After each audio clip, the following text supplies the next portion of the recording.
Avant, je m'épilais tous les jours parce que la moindre petite repousse comme ça me dérangeait en fait.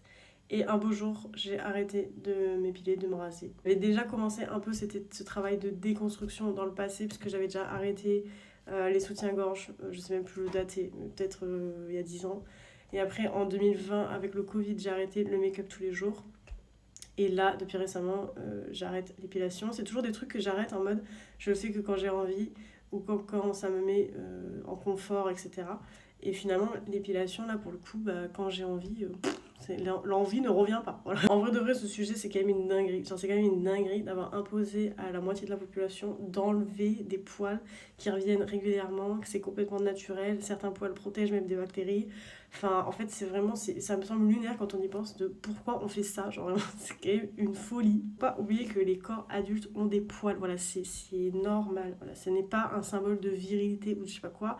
C'est juste un symbole de maturité d'un corps physique. Voilà, je sais pas pourquoi on a fait tous ces trucs avec le poil qui est 100% masculin, etc. Ça n'a aucun sens. Vraiment, c'est complètement débile.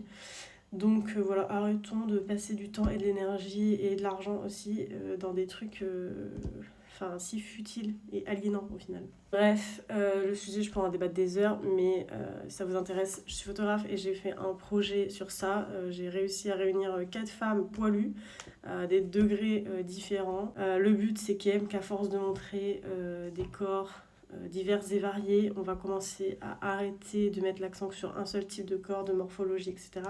Qu'on va commencer un petit peu à banaliser et démocratiser la diversité de la beauté finalement et que tout le monde vive en paix. Voilà.